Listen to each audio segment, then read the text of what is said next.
Hey everybody, it's Allie, and welcome to our Y&R chat for Sunday, December 14th, 2014. It was a big week.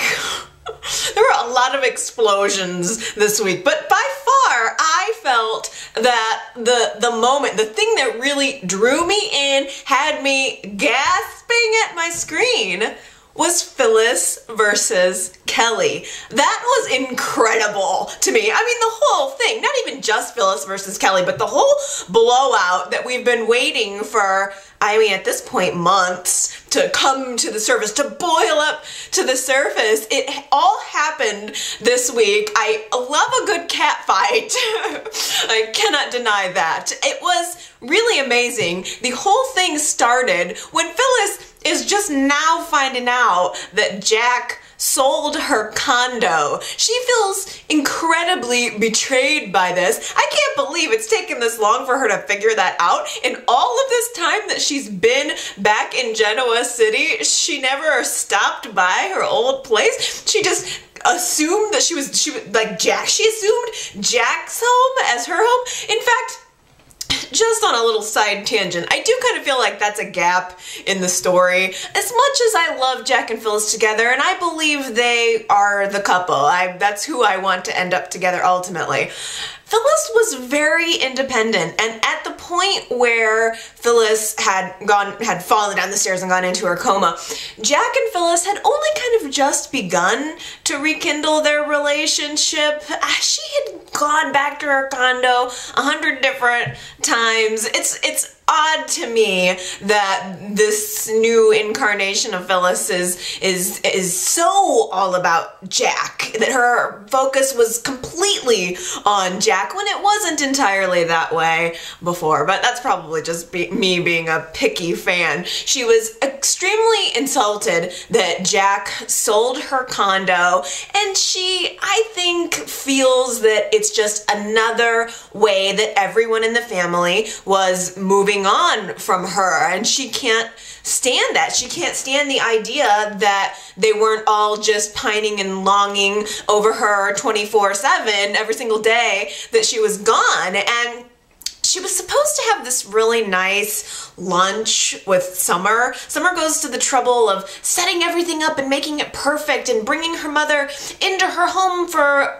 assuming the first time, and Summer's trying to show Phyllis that she can be a homemaker and be a wife, and really wanting to show her mother the woman that she's becoming, and Phyllis just blazes in, doesn't care about any of that. She gets all indignant with Summer about the condo, like it's somehow Summer's fault again, going and getting all half-cocked and deciding to point the rage at somebody other than Jack, who is really who you're mad at. I was so annoyed with Phyllis in that moment because she was really accusatory towards Summer, and I understand that Phyllis is angry, and I understand that she feels betrayed, but she's a mother. She needs to be a leader and a role model to her daughter, not standing there accusing Summer of not loving her, not caring about her being gone. That's just immature, and I couldn't believe that she was acting like that. It was really kind of disgusting. She did apologize, but I didn't let that go for the whole rest of the week.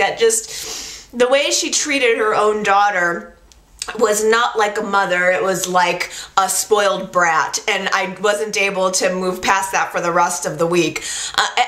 Phyllis, of course, in true Phyllis fashion, again, decides, I'm still on a rampage about this condo thing, this is my last straw. Rather than going to Jack, she goes straight to Kelly's office. It's amazing to me. It's amazing to me how she can make the rounds to chew out everyone on the peripheral except him. And Kelly was not about to have it, which I kind of liked. Phyllis comes blazing into Kelly's office saying, I know everything that went on between you and Jack. And Kelly's like, he told you? Phyllis says, no, I figured it out. And Kelly realizes at that point, okay, I don't need to protect Jack anymore. Of course he didn't tell you. He would never tell you. He's been putting off telling you this entire time. Why should he now? But now you're gonna get up in my face? Okay, bitch, you wanna talk? You wanna really talk? I was feeling it. Kelly has been building up for weeks and weeks now. This anger of hers has just been sitting there and she's been trying to keep it down, but now she doesn't have to take it anymore. Kelly has nothing to lose. She's already lost everything. She's lost the man that she wants to be with, so why hold anything back with Phyllis, especially when she's not holding anything back with her? So Kelly is just like, fine, let me enlighten you, Phyllis, about what exactly the truth is about what was going on between me and Jack. It was not just sex. It was not just passion or Jack biding time until you came out of your coma. We were in love. He was planning to move me in to the house. Oh yes, he was gonna make me the lady of that house. You know that place where you live, where you sleep? He was gonna have me redecorate it. I was gonna be there with him. I was going to begin a life with him. So reality check, sister. It was not just nothing. It was actually quite something. And Kelly did rub it in right in Phyllis's face too about we had, and not only that, but I laid in your bed. That's what's really getting you, isn't it? I laid in your bed with Jack. We made love in your bed, the same place where you laid with him. Ooh. That had to have been intended to start a fight, because that was like really taking an open wound and just pulling it apart. It was a sure way to start a fight, and Phyllis was ready to bite back. But I think it was, there was a part of Phyllis, it was like half of Phyllis wanted really hard to bite back, but then I think there was another part of her that just didn't want to hear any of it. Phyllis wanted to believe that Kelly was a passing fling in Jack's life, and now she knows in this moment how very serious it was. So she kind of unleashes some fury. She starts opening her mouth about Kelly's son, like saying, you're a mother who lost her son and this is what you do to grieve. It's despicable, or it's desperate. I can't remember what Phyllis said exactly. Basically, I think it was something to the effect of like, you lost your son and you were just wounded, and so Jack wanted to take care of you, which was just, it was totally inappropriate on Phyllis's part to even bring up Kelly's son. So I didn't even blame Kelly when she smacked Phyllis, just whops her right in her face. In fact, I was cheering it on. Kelly really let her have it. It was as if she was unleashing weeks and weeks of rage, and even before that, months and months of insecurity upon Phyllis in one foul swoop. Kelly, I don't know if you really watched the scene, but she like reached up from the from the ground and like brought her hand up and just smacked Phyllis. It wasn't a little like pat on the face. She reached from the ground and brought it up. Ooh, it was big. It was big and it was bold and I loved it. I was like, go, Kelly, you go. Besides, even though I like this character of Phyllis, I like this incarnation of Phyllis, I'm a fan of it.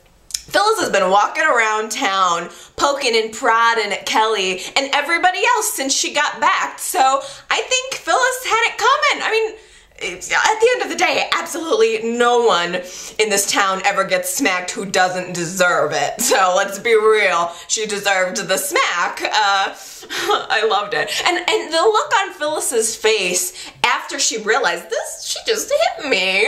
The look on Phyllis's face was like she wanted to tear this woman limb from limb. Like, do you know who I am? I am the great and powerful Phyllis. How dare you lay hand upon me? But then Phyllis kind of ran out of the room when Kelly tried to lay some more truth on her. Kelly's saying, you know what, yeah, I'm gonna smack you and I'm gonna tell you what really went on, and Phyllis just didn't want to hear it. That, to me, reminded me that, oh yeah, Phyllis is a human being. She's not just this larger-than-life character or caricature. She has feelings, and rather than lashing back, I think she knew deep down that she was in the wrong too, and she didn't want to hear anything else from Kelly that might shake her to her core. And everything that's happened to Phyllis with the coma, you know, starting with the coma and coming out of it and everything, everybody kind of tiptoeing around her and realizing that, oh yeah, life can go on without me. I'm larger than life, but my life is temporary. And if I'm gone, people are gonna move on. I think her realizing that has shook her to her core, and so she kind of cowered and kind of ran away, which I just wasn't expecting from Phyllis. But Kelly followed her out the door, right down into the hall, right all the way down the stairwell, and she's just trying to say, no, Phyllis, I'm not done. I'm not done telling you what all was going on. And like, they're kind of culminating at the bottom of the stairs, and Jack walks in and sees the two women are arguing and has to, you know, realizes that, oh crap, the truth has totally blown up before I was able to gently cushion it for both women. It's like right in his face. They have this, you know, that just kind of looks like honestly in the moment it looked like Kelly was attacking Phyllis. I thought, Phyllis, you would be smart to just play the victim. It would be smarter if you were just like, Jack, Kelly smacked me and tried to hurt me, and then made Jack angry with Kelly. I think that would have been a smarter move, but instead Phyllis can't be seen as weak in any way, shape, or form. So Jack kind of yanks her up the stairs into the office where they have just a very brief scene. They didn't really talk into anything in depth, but Jack says, I need, you know, you came here, you attacked Kelly, you started this, I need to go and see if she's okay. And Phyllis was supremely offended that Jack would leave Queen Phyllis to go even acknowledge that Kelly has feelings. Phyllis just doesn't want to believe that there was anything to that relationship, but he does. He says, yes, I am leaving you and I am going to go check on Kelly. And he goes downstairs and Kelly tells him off too.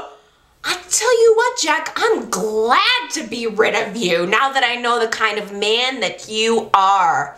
You led me on. You started all of this, and I decided to let you have your space. I moved out of the house. I graciously bowed away from the life that we were starting together because I thought that you were gonna handle it. I thought you were gonna tell Phyllis, and while I was away trying to be the bigger woman, you got engaged to her. She deserved everything she said. I was with.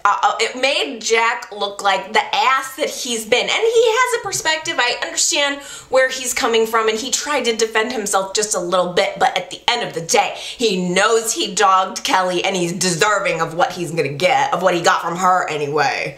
So Kelly's just like, psh, there's your fiance. She sees Phyllis off in the distance and is like, you go deal with her. You guys are together now. I don't want you. I don't need you. And she walks away. I was like, you go. You go, Kelly. Now, the real hashing of it came a little bit later. Jack and Phyllis go home to Jack's house and ooh, holy cannoli. Gina Tognoni was amazing, wasn't she? I mean, she really had the chance to unleash her feelings, her full feelings about the situation. It's been building in Phyllis for about as long as it's been building in Kelly. So Jack got the fury from Kelly, then turned around, got the fury from Phyllis. She was practically foaming at the mouth. She was loud. She was insulted and insulting all at the same time, but most of all, I felt Phyllis was very real in that moment. She was very human in that moment, which made me able to identify with her after several episodes of me happy, enjoying her getting her face smacked off. But her reaction to realizing the full depth of the betrayal. She's known for a while that Jack had something with Kelly, and maybe her worst fear was that it was a deep connection, but now those worst fears have been confirmed. She realizes the full depth of what their relationship was, and she is feeling just humiliated and betrayed. And she says to Jack, you were with her in this house, you were gonna let her move in and redecorate the place, you two were living together as you and I live together now, while I was in a coma, I was in a bed, lights out. Did you laugh with her, Jack? Did you stroke her hair? Did you do all the things with her that you do with me now? She said something too like, all of those things that you do, those are my things that I do with my man, that my man does for me. And that just in that moment too, it showed how totally, I hate to say it, but incredibly selfish that the character of Phyllis is. It is centrally about her and no one else. Everybody else is a satellite around Phyllis, her daughter, including her daughter, and Jack and everybody that she loves. Phyllis, she has just she's not empathetic. That is the one thing that Phyllis seems to kind of lack. And Summer begged Phyllis to have some sympathy for Jack, to try to understand where he was coming from, and we really thought you were gone. And Phyllis, it just goes right over her head. And in truth, Phyllis is the kind of person who can't really see past her own fence. It's just all about Phyllis, but my God, she was good, and Peter Bergman was good too. He was amazing. He had his chance to come back and tell Phyllis, what his state of mind was at the time. He said, I was without you. I was in this house, surrounded by all your things, and you weren't there. All of your, probably her robe, whatever, her books, the things, all of the reminders of Phyllis were there, begging me to touch them, but begging me to hold you, and I couldn't. It was great writing. It really was great writing too. I don't want to gloss over that, because there was just, the oomph was there, the delivery was there, your presence was taunting me. But Jack explains to her, the second you came back, all of those feelings came flooding back to me, and I love you. I chose you. Kelly is a part of my past, which, hate to say it, but you said the same thing to Kelly like a few weeks ago. Trust me, Phyllis is part of my past. You're my future, Kelly. And Phyllis has got to know that. I think she knows that deep down. Because, Phyllis, the character is so big and bold, but the bigger they are, the harder they fall. And I think what she wants more than anything is someone who's just devoted to her. She needs the man to make it as much about her as she makes every day about her, to love her as much as she loves herself. And this is not just gonna go away. Phyllis and Jack have a moment of reaffirming their relationship, but the doubt still hangs in the air, and I don't think it's just gonna whisk away anytime soon. You guys have to let me know what you thought about all of it. It was an incredible scene. I loved the way the Abbott mansion was decorated, by the way. They always have the most beautiful flower arrangements there behind the couch. I thought the Christmas tree in the background was absolutely gorgeous, gorgeous colors. So, I mean, just everything about this exchange was flawless to me. I can't even find anything that I didn't like about it. I thought that it was the writing, the acting, and even right down to the styling. It was just flawless. After all these years, Jack and Victor are still fighting about every single little thing, right down to getting the best Christmas tree on the lot. Oh, I loved that so much. Jack decides he's gonna go get a Christmas tree, and at the end of the season, any of the trees that are left over, I wanna donate it to charity. He's getting to be a big man there, and the person who's working at the lot says, "Oh, I'm sorry, that's already been taken care of." And Jack just, kind of kicks his foot and says, "Gee, I wonder by who." Someone else has beat him to it. I wonder who that could be. And then he thinks he's found the perfect Christmas tree, the best one, the one to impress Phyllis the most. And guess what? Victor's already bought that one. It was so good. It was so perfect. I can't even tell you how much I squealed with holiday joy over that one, and you guys know I loved it. It's just representative. I love the lifetime feud of these two characters. For me, it is the base of the show, one of the fundamental bases of the show. And in that Christmas tree lot scene, it was just blown. It was taken and shown at a micro level almost. Like it does kind of seem like Victor's always one-upping Jack. He can just never win. He's probably never going to. But they almost get into this bidding war over the best tree when Nikki walks up and says, "What are you two doing? You're fighting in a Christmas tree lot." It's just so funny because they were acting like just little children, little toddlers, and Nikki even said something like, "What's the problem? Did you two not get your nap today?" It was perfect. I really, really enjoyed it. The Victor and Jack feud it never gets old for me. I don't know why. I know it gets old for all of the other characters, but it just never gets old for me. I can count on it. I can count on that Victor-Jack feud. And it continues. YNR is clearly ramping up a business storyline, a corporate espionage storyline that I am already enjoying and plan to continue to enjoy. Victor is very much aware that Ashey is working on a secret top secret formula, and he wants to know what it is so that he can compete. And he wants Victoria back at the office to help him. I mean, Victoria's already been snooping around Ashey's formula, so she's got some idea of what's going on. Oh yeah, and by the way, her new boyfriend Stich is in on the inside. I'm sure that doesn't hurt either. But Victoria gave birth like 12 seconds ago, and Victor's already pressuring her to find out when she's gonna be back at work. And not only that, but he's looking at little Katie and picturing her in a power suit with a briefcase. It's just something I can count on. I just love it.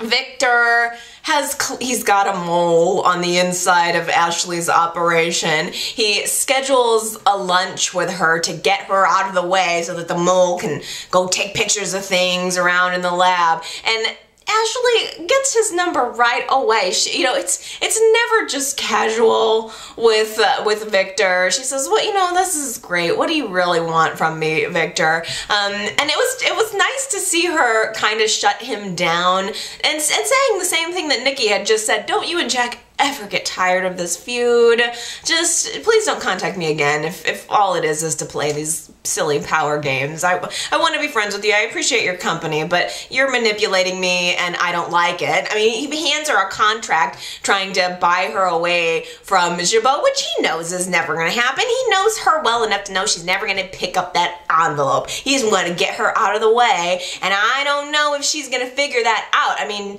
just wait though. It ain't going to be good. When she does find it out, she's not going to be happy. She comes back after this meeting with Victor. She comes back to the lab and sees old Tobias snapping photos of her top secret documents, and she doesn't stop him right away. She kind of just goes out into the hall and asks herself, what the heck was that all about? Do you guys think she's already put it together that it was Victor? I'm afraid to know what her reaction is going to be, because I don't know if she knows it's him yet, but if she does, yeah, Ashey has always been someone who has defended Victor. I mean, think back. Remember there was that scene at the Abbott house when everybody confronted Victor about the fact that he was the one who brought Phyllis out of the coma and forged Summer's signature and all that. Ashey was the only one who was there defending him. So Ashley's default position is, well, we have to forgive Victor. But this time, I don't know. Is it weird that I like Stich better when he's drunk? He was kind of charming being drunk. I don't know. And his little reaction, he's all drunk. He goes to the office and Ashey tries to stop him or hold him, keep him in a holding cell or whatever. And he's clearly sloshed. And he had this funny little interaction with Tobias. He's like, hey, welcome aboard, matey. Which I thought was funny considering he's a pirate. I made the, I don't know if it was before Halloween, but I made the connection that Stich basically looks like a pirate. He seems like he should have a bandana around his head and like the big old hoop earrings and maybe a little beard drawn on him or a little goatee or something, and then he's saying, welcome aboard, matey. I thought, hey, did somebody get the memo on that at YNR? Thank you for the pirate reference. It was subtle, but I'm gonna assume it was just for me. I really enjoyed Stich this week, and I enjoyed Stich and Ashey. I don't know if anybody else is feeling that connection, but I think that I like Stich, and I like him better with Ashey than I really have liked him with anybody else. I guess in a way, I kind of like how Ashey is with him. I like that for one thing, I like that she's clearly into him, but she's not desperate about it. She's mature enough about it. She's been down her road long enough to know that she's not going to need to trap him into a relationship that he doesn't really want to be in. I think she is just kind of enjoying him for what he is, and maybe kind of playing a slow game and thinking, well, if he becomes available in the future, you know, maybe we could get together. But she doesn't coddle him in the way that women typically do when they really, really want a man. She hands him his ass on a platter when he's standing there being a drunk idiot, and I don't know, in some ways she was almost playing it like a mother figure, like trying to sober him up with a cup of coffee and taking care of him, and it felt very motherly until the shower scene. Ooh. She tries to, apparently there are showers in the Jabot lab. You know, because when you're working with blue liquid all the time, you could get some of that blue liquid on you, and then you gotta go take a shower to get it off. So they got the showers there. So Ashey takes him down, tries to sober him up by hosing him off, and he kind of pulls her into the shower, and they kind of start making out, and then it gets a little more heated, and they just kind of showed an exterior shot of the shower. There was kind of a part of me that thought, I don't think they slept together. Maybe I'm just being like looking for a twist where maybe there isn't a twist, but I don't know. I mean, they were getting hot and heavy. Maybe they did. I'm not sure. But in my head, I kind of wondered. I don't know if Ashey would sleep with him. Why would she sleep with him when he's all drunk unless she's got a motive? I don't know. You guys tell me. Do you think they really slept together? Are you feeling this couple? The next day, he's completely hungover at a big meeting with Jack and Abby, and Jack sees that he's been drunk and fires him. I mean, he's kind of in enemy territory. Everybody in the Abbott family is on team Billy and Victoria, and he's sort of trying to manipulate his way through this for a job, and really mostly because Ashey wants him there, and Abby wants him there too. As Jack tries to fire him, Abby and Ashey are in unison like, no, don't fire him, he's too hunky. I don't know if they're both going to end up fighting over him or what the deal's going to be. They managed to save his job, but Jack is very suspicious of him. In fact, he seems kind of suspicious that Stich is the mole. I don't know. Stich kind of hustles off as soon as he sees a voice message from Victoria. Victoria has just taken the baby to go meet Catherine. She bundles the baby up and takes her to Catherine's memorial with like the plaque and everything, and is kind of trying to introduce her daughter to to the person that she's named after. And Victoria had this wonderful monologue where she's telling Katie all of the things, all of the qualities that Catherine was, and I did cry during that scene. Mostly I think because it was a beautiful tribute to her, but there's also still a part of me that finds it really hard to believe that Catherine is really gone. And they've mentioned her a couple of times more recently, and it just sort of is shocking to me that I'm never gonna see her again. She's not just gonna walk, onto my screen and do something Catherine-esque. It's very shocking to me still, and I really appreciate that YNR still takes the time to honor her. And Victoria decides from this introduction that she needs to make a decision. She needs to be more like Catherine. Catherine wasn't afraid to make a decision, and Victoria realizes she needs to do the same. So she goes home, meets with Stich, and he tells her, or she tells him, I can't guarantee you anything. I don't know where this relationship is going to go, but we're never really going to know unless we give it a try. So they kind of both decide, yay, this could be good. This is exactly what Stich wants, and Victoria is now open to a relationship with him now that she knows the full truth. And just as they're talking, Paul calls to announce that Jeff has dropped the charges against Stich, and Chris has decided to drop any criminal charges. So now Stich is free and clear and has absolutely no obstacles to moving on with Victoria. There's absolutely no more secrets between them. Oh, wait. I guess there is that unpleasant little thing that just happened between Stich and Ashey. That's another reason why I kind of think maybe Ashey didn't really sleep with them. Like, it's going to be revealed that she's going to go, no, look, we didn't really sleep together. I kind of almost wonder if it was Ashey finding her way to manipulate Billy and Victoria back together by keeping this secret of Stich's. And she says that she's not going to tell Victoria. She agrees to keep quiet, but she knows damn well that this could easily destroy any chance that Victoria has with Ben. But as we saw from at the very end of, I think it was Friday's show, he's looking at Victoria, wanting to be honest with her, and starts to kind of tell her, yeah, there is something else I want to tell you. I'm sure that's going to be cut off by a phone call or somebody stopping by or yada yada, but I don't know if ultimately, will he tell her himself? Adam has made his triumphant return to Genoa City. Well, Gabriel has made his triumphant return to Genoa City.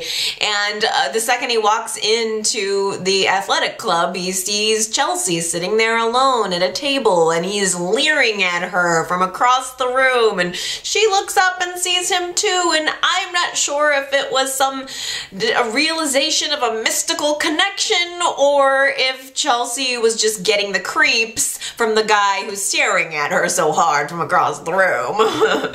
I don't know, but I think everything in Adam wanted to just walk up to her and tell her everything and reconnect with her, and oh, don't worry, you don't have to be with this other guy. I'm back. In kind of a similar way to what went on with Phyllis and Kelly and Jack. Like, oh, no, I'm back, so you don't have to deal with this guy anymore. But then Adam gets an eyeful of Chelsea making out with Billy right there at the table, and then Chelsea casually mentions as she walks by Adam to exit the building how life is better than it's ever been, and she just strolls out the door, and it probably kills Adam with kills him a million deaths. Billy and Chelsea do seem to be happy together. They're cute. They seem mostly supportive. The thing that is still bothering me, well, okay, one thing. It was weird that Billy called Katie Delia this week. I'm sure it's just a slip. Hopefully it doesn't mean anything creepier, or like, I don't want him to go off on some weird tangent. Hopefully it was just an accident. But the thing that's just ticking me off about Billy is he needs to learn to keep his mouth shut about his feelings for Adam. Hey, I get it. I get why you feel how you feel about Adam.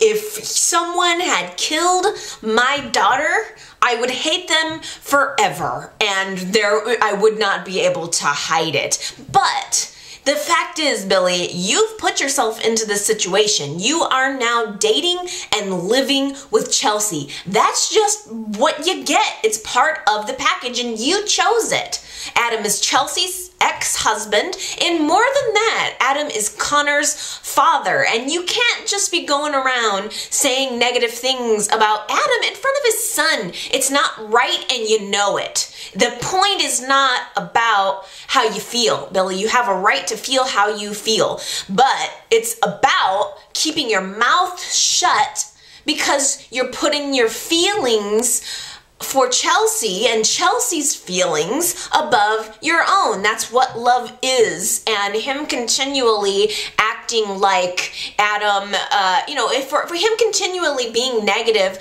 about Adam in front of Chelsea is selfish. And nobody's asking him to hide how he feels. Just clip your mouth about it.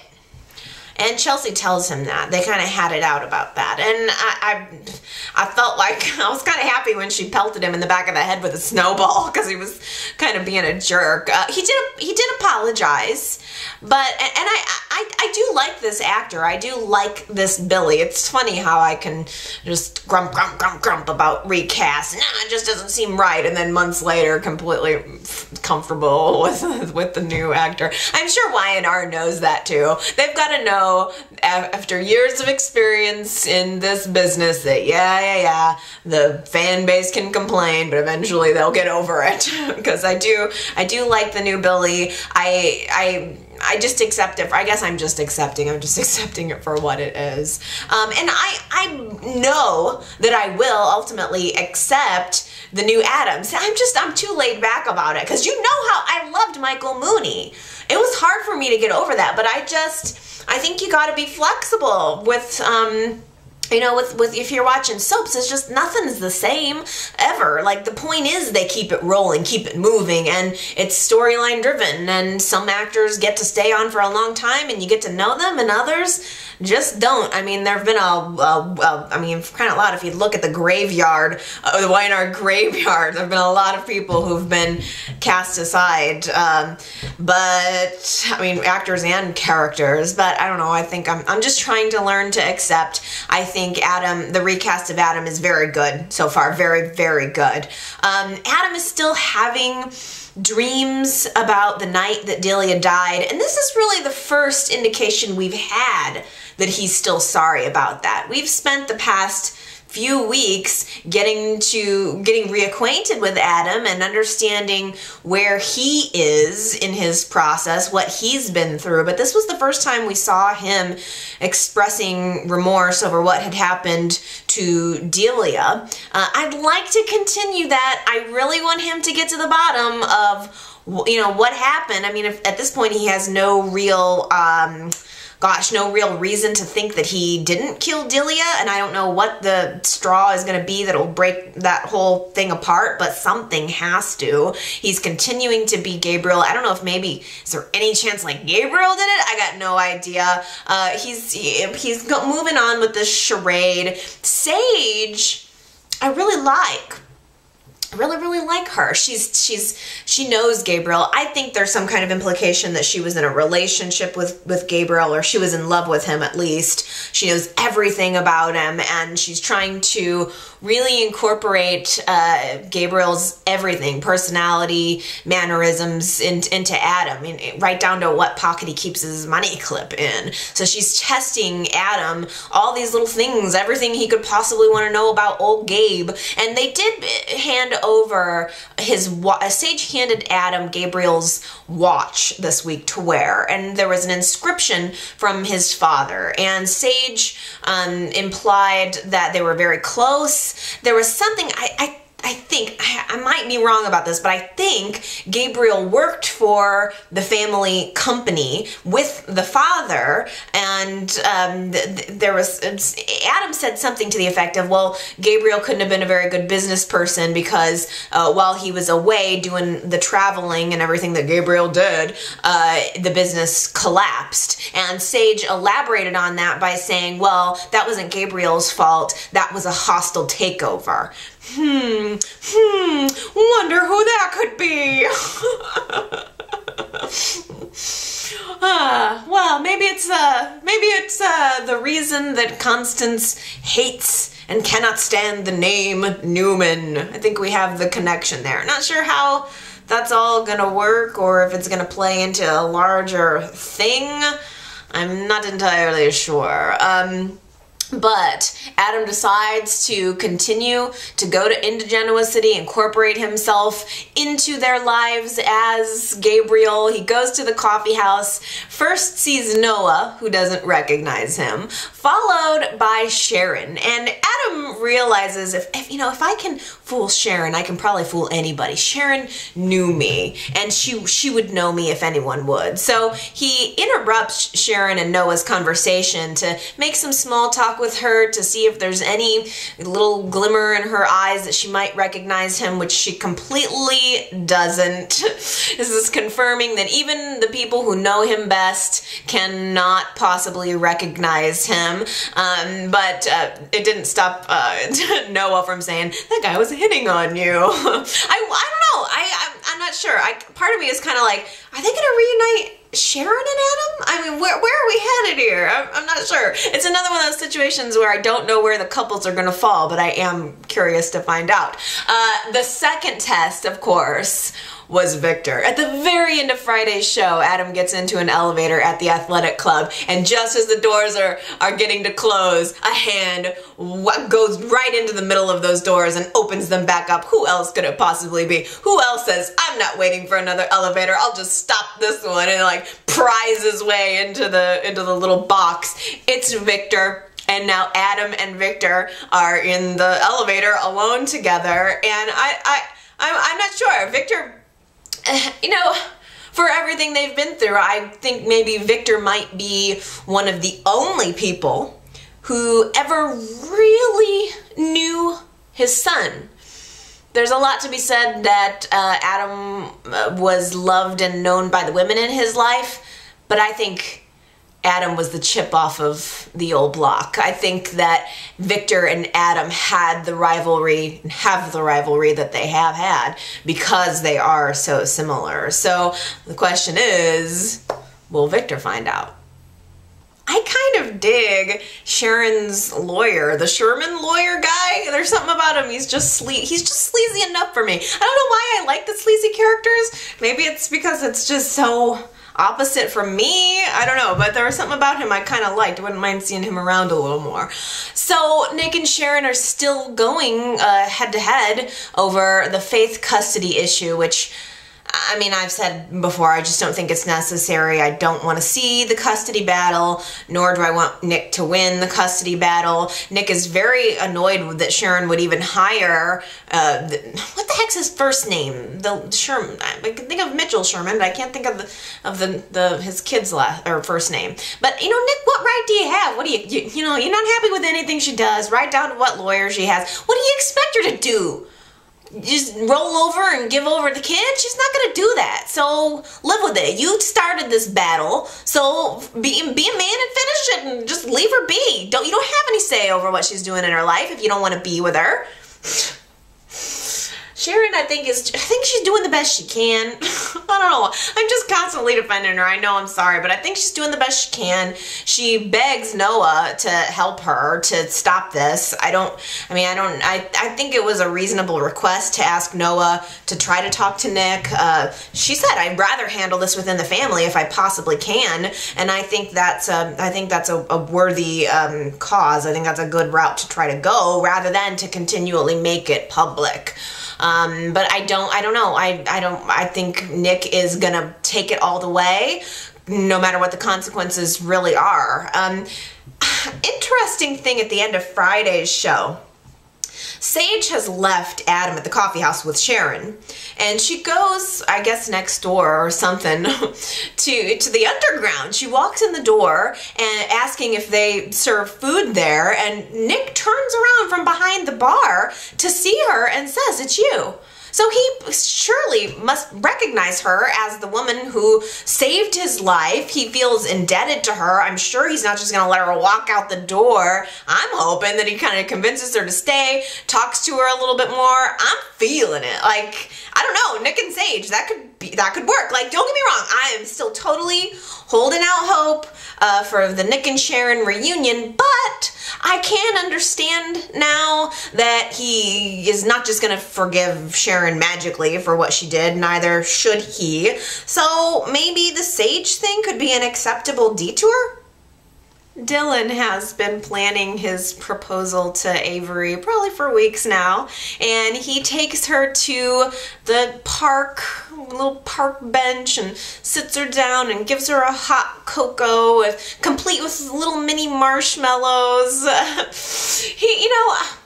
think Dylan has turned out to be a pretty good character.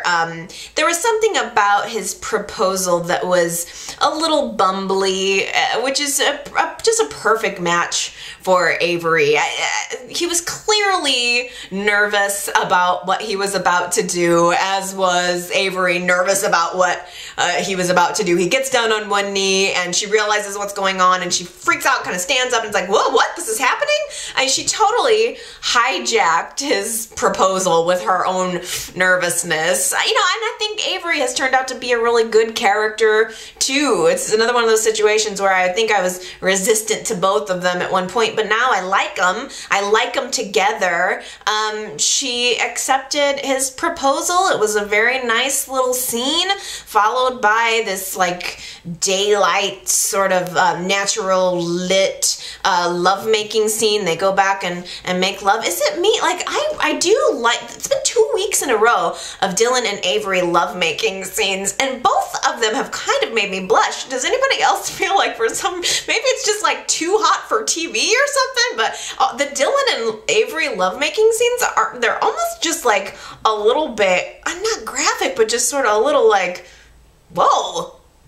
Joe and Kane are discussing the development deal, the whole we're gonna redevelop the warehouse district, and Lily gets up in the middle of it too. If Kane's involved, and especially if he's involved on behalf of the athletic club, Lily wants to be involved too. So she starts asking Joe questions, and the interesting thing was that Joe reveals the entire warehouse district is owned by one entity, and Lily starts like asking questions, and he reveals that the name of the entity was GERALAMO. It was spelled GERALAMO.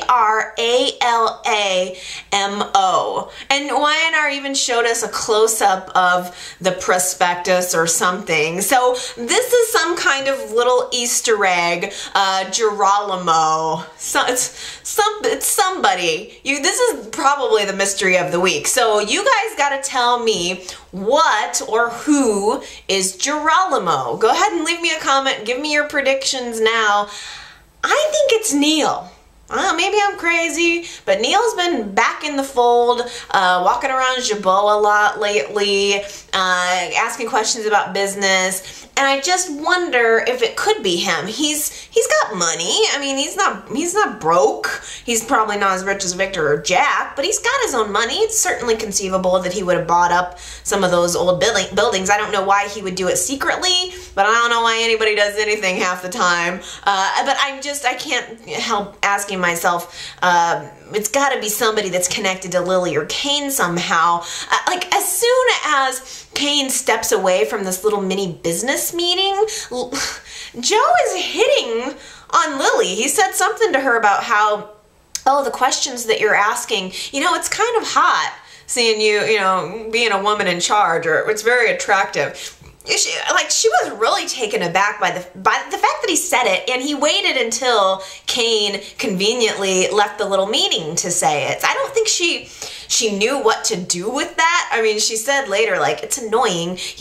I got the impression that he just wanted to flatter me and distract my questions by giving me a little bit of praise. And I don't know if that's true. I don't know if he is genuinely attracted to her. I don't know what to do with that information either, because it was completely inappropriate on multiple levels. It was inappropriate for being in a business setting, and it was inappropriate considering how close and friendly he's becoming with Kane. So I don't know what the heck that Joe is doing at this point, but the preview for Monday's show, Lily comes into the athletic club and she's telling Joe that she's vowing to fight him. She's going to fight this development. So Kane has already said and demonstrated that he's going to go along with whatever Lily wants to do, despite the fact that he clearly wants to work with Joe, clearly wants something more for his career. But it's clear to me that this storyline is meant to drive a wedge in between Kane and Lily, which again just kind of makes me think GERALAMO, like the Mo could be Moses, like there's an L in there, could that be Lily? Like, is this, I'm not sure how it could, the Mo thing gets me, but I mean, I don't know, maybe it could be Neil. Why not add him to the mix of all this? Devon and Gwen are getting along splendidly, way too splendidly for Hillary's taste. Hillary is not having it. All of a sudden, Devon and Gwen are making time to be alone together. They're out at a club together, talking and chatting it up, when Hillary comes in with her husband on her arm and sees them together and is immediately jealous. Hillary has this sit-down moment with Gwen, tries to talk her out of it, like, oh, it's so nice of you to pretend to like Devon, but you can stop now. And Gwen's like, no, I kind of like Devon. I want to get to know him. So Hillary's realizing that she doesn't have a leg to stand on, can't do anything to stop this. What right does she have to be jealous of Devon hanging out with another woman when she's married to another man? So I tell you, I absolutely love how this little plan is backfiring on her. My thought, though, is there any chance that Devon has flipped the tables on her a little bit, and maybe he is getting involved with Gwen, and maybe Gwen might even be in on it, in like continuing to pretend that they have this relationship, not just to fool Neil, but to make Hillary jealous enough to leave him. Gloria throws an anniversary party for Michael and Lauren. It was great to see Gloria, of course, but the anniversary party's going on. Lauren's there, Kevin's there, Gloria, Jeff's there. Michael's the only one who isn't there. He's in his office feeling sick. He lays down on the couch. I think he's beginning to realize that he can no longer put this off. Something does need to be done. He really can't hide it anymore. He ends up showing up at the anniversary party after everyone has already left. Kevin is still hanging out in the background watching Kevin's hanging out in the background watching Michael try to come up with some kind of excuse to tell Lauren why he wasn't there at their party, anything other than telling her the truth about what's really going on. And Kevin forces him to do it. He says, right now, if you don't tell Lauren what's really going on, I am going to. And Michael's like, are you really going to do this to me right now? But Kevin knows this is what Michael needs. This is what Lauren needs. And in that instance, I think Kevin was probably one of the best friends that Michael's ever had. He agrees to tell Lauren. They go back to his office, and Michael, I mean, really very unceremoniously, with no fanfare, no anything, just flat out says, I wasn't there because I have cancer. And wow, Lauren's reaction was very unexpected. She erupts into laughter. She laughs in his face. And I didn't know what to make of that. She explained that she had gone over all of these scenarios in her head, thinking Michael was going to tell her he was having an affair, that he didn't want to be with her anymore, and now he's flat out telling her he has cancer. And I'm having a hard time connecting with why laughter was her reaction, and I think Michael was too. He very coldly said to her, well, I have cancer, and to put a point on it, I have prostate cancer, and so you go ahead and laugh if that's what you want to do. And she immediately, it didn't seem shocked to me. It didn't seem like the kind of reaction that I would have had. Lauren went immediately from laughter into anger, and I guess isn't like disbelief the first stage of anger or something, or of grief? So maybe that's it. Maybe the laughter was just disbelief. I don't know. I don't understand the laughter. I understand the anger. She's mad at him. You've had cancer for weeks and you didn't tell me? And she's really kind of laying into him hard, and Michael just says, this is my cancer. You are not allowed to be mad. This is not about you. This is me. This is mine. This is my body. And I do understand Lauren being mad. I understand Michael, and I do understand why he's done what he's done. I just, gosh, I was having a hard time connecting with Lauren, because I just feel like if somebody told me that they have cancer, I'm collapsed. I'm immediately assuming the worst. I'm assuming this is a death sentence. I'm not laughing, and I'm not getting mad. I'm crushed. So it was hard. Those were both reactions that I wouldn't have had, and usually I kind of pride myself on being able to connect in with the reactions. Maybe you were able to identify. I mean, everybody's different and they deal with grief differently. So let me know how you felt about Lauren's reaction.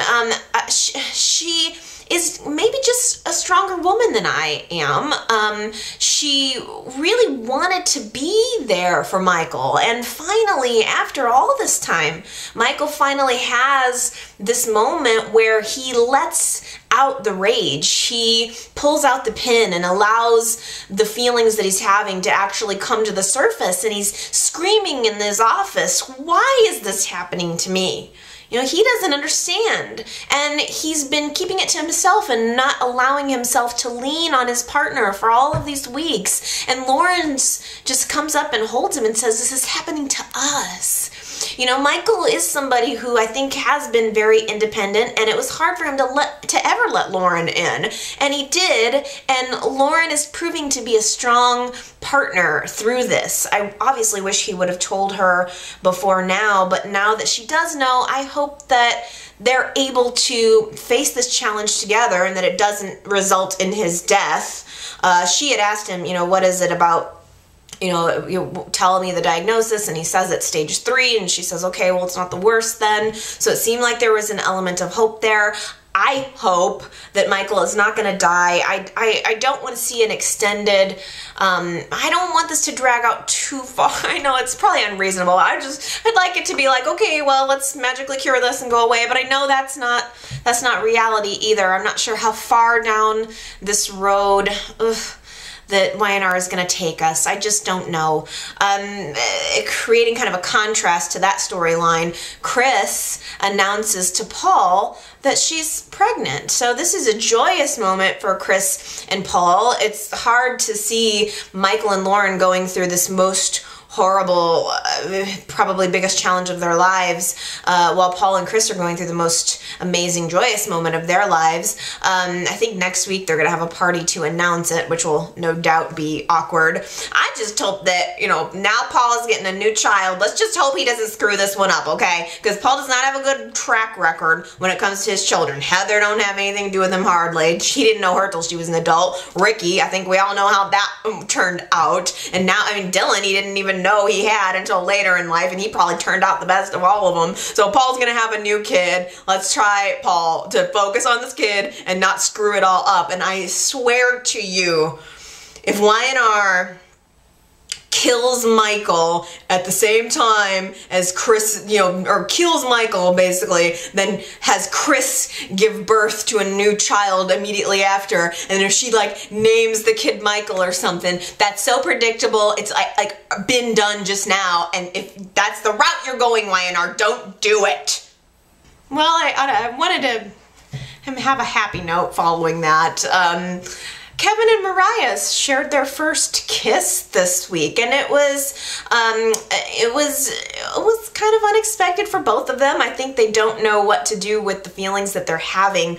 Kevin has been needing to talk about the issue that Michael's been going through. I mean, Kevin's been keeping a very heavy secret, and he hasn't been able to talk to anyone about it, and Mariah has become his best friend. And I think seeing Michael keep a secret like this from the people who actually care about him prompted Kevin to open up to Mariah, who has been very supportive. And so he tells her the truth, and they have this kind of like moment of coming to terms with what they are to each other and what it means to be supportive with one another. And he kisses her out in the hallway of the underground, and they both are like, I don't know what to do about this. What are we supposed to do? Mariah says like, well, I guess we're supposed to have sex now. What, are we supposed to have sex now? I mean, that's the next stop on the Friendship Express.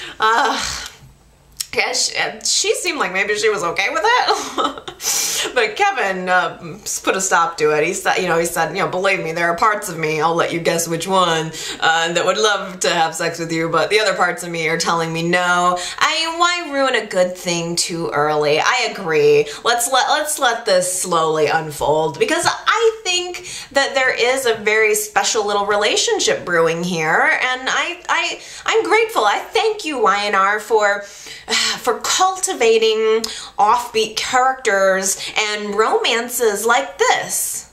Okay, how about some comments? Gary left a voicemail for me this week and said about the scene where Victoria is introducing Katie to Catherine. Gary said, you know, Victoria's words about Catherine were incredible, but the connection between Victoria and Catherine was a little bit forced. Those two characters didn't have a lot of scenes together. And I wanted to follow up on that because I was thinking the same thing. Even though I loved that scene, it made me cry, I felt it was very meaningful. I did in the back of my mind when Victoria named her child Catherine, I did think, well, gosh, you know, Victoria and Catherine weren't really that close. Yes, Catherine was her godmother, and I'm sure that there has been an implication throughout the years. I mean, it was her mother's best friend. It's funny. Like, it makes intellectual sense to me, but at the same time, it doesn't make emotional sense to me because Y&R didn't really cultivate a friendship between Victoria and Catherine. Catherine had a lot of younger characters as friends, like Amber, like Kevin. I mean, she really reached out to the younger crew and mentored them, and Victoria was never really one of them. So I really thought that was a good point, and I wanted to make sure to acknowledge it. Gary also said, and I'm going to quote this because this is so good. Gary says, I would be interested in seeing Phyllis push Kelly down a flight of stairs. I love that because, I mean, the scene where Phyllis is like flying down the stairs and Kelly's following her. I was kind of wishing Kelly would push Phyllis down a flight of stairs yet again, but you know, Phyllis has got to get her revenge somehow. It's funny, and now every time we see Phyllis coming down a flight of stairs, we're not going to be able to help thinking about that. Samuel Childers on Facebook says, Phyllis is one silly woman. Why are you mad at Kelly? And you go to Kelly's office and think she's going to let Phyllis walk all over her? It's stupid. Phyllis came into her territory. She has every right to tear Phyllis's ass up. I agree. I thought the same thing. I mean, I like what you said about territory, too. Phyllis didn't just, like, approach her in a neutral situation. Phyllis got up in Kelly's whole life. And Kelly was even saying, leave my place of business. It was inappropriate, and I completely think Kelly's reaction was warranted. Michael left me a voicemail that said, you know, we keep talking about how Kelly hasn't impressed us. Well, she did today. I agree, Michael. I mean, I wholeheartedly feel differently about Kelly now. I liked the vicious Kelly. I don't know why. Maybe just seeing her be victim-y for all of these weeks and months, really, since she's come onto the show, was wearing a little bit thin. I was happy to see some Miss Fierce coming out of her. Michael also said, let's see. I want to see a Victoria Ashey Stich triangle. Leave Billy and Chelsea alone. They'll have Adam to contend with. Victoria and Ashey have never gotten along. Remember Cole Howard? Victoria married him first, then Ashey. Yes. I hadn't thought about the Cole connection, but that is a good point. I don't even know. That had to have been in the mid-90s. Victoria, after her relationship with Ryan broke up, she married Cole. When that didn't work out, he started developing a relationship with Ashey. I almost want to say Cole worked at the same place Ashey did, and they were flirty for a little while. But yes, I think Victoria and Ashey could have definitely a good rivalry going on. Rocks Grease on YouTube says, regarding Kyle, I had asked you guys a couple months, or last week, maybe the week before, about if there had been any casting calls on the character of Kyle, because it seems like that's a wedge point between Summer and Austin, and Kyle's been mentioned a lot lately, so I thought, well, are they casting him?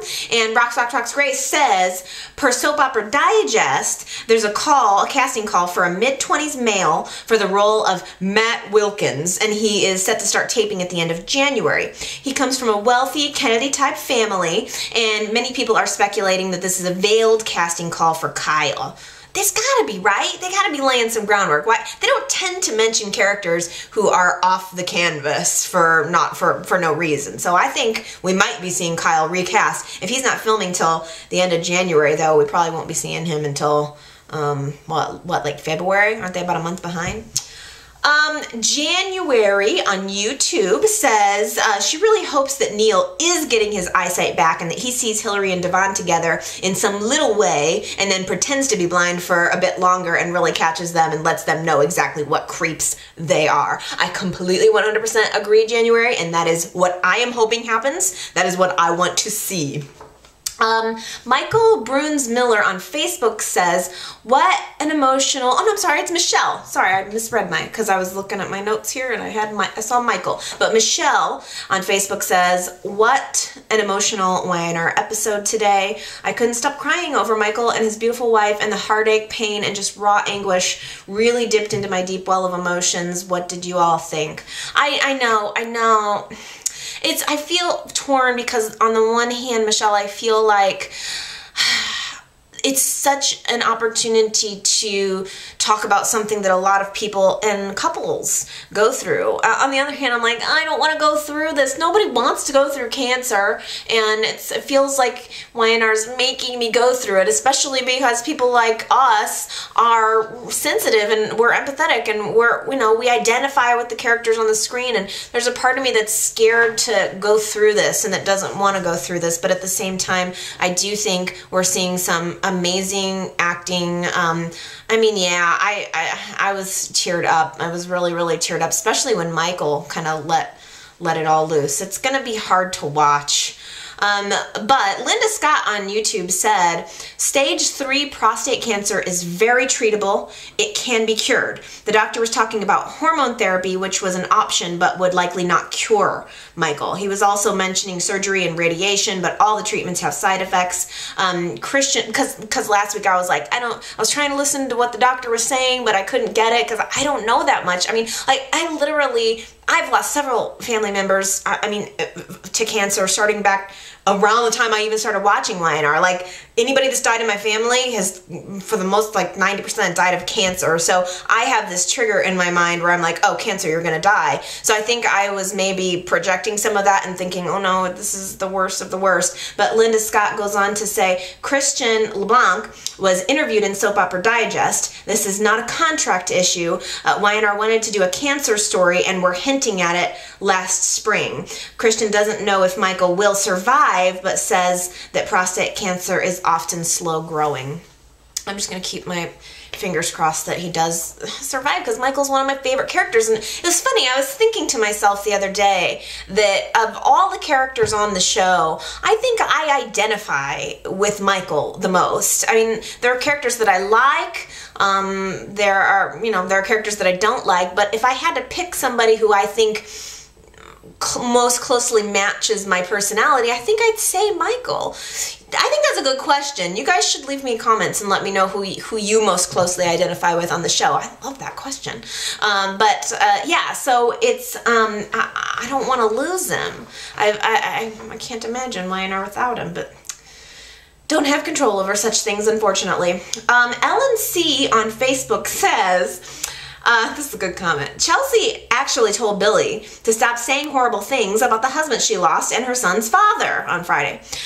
It was a miracle, it's like a miracle after listening to a year of these insults with no rebuttal from the people who cared about Adam. But of course, it's not enough. Delia's death was accidental, not a murder. The negligent party here was Billy, not Adam. Billy left a young child in a car alone at night. When is someone going to call him out on that and set the record straight regarding Adam? Well, yes, that's a voice that needs to be heard, and that's an argument that needs to be said. Billy, I think just they haven't really held his feet to the fire on that, anybody within the last year, and it's tough. It's tough. It wasn't, maybe the answer is it's not one person's like entire fault, because Billy couldn't have predicted that, but at the same time, I agree. Billy was not blameless here, and he seems very happy to push it off on Adam or anybody else. I mean, I'm sure he's gone through his process of hating himself and blaming himself, but that has kind of quickly washed away into complete hatred and blaming of Adam.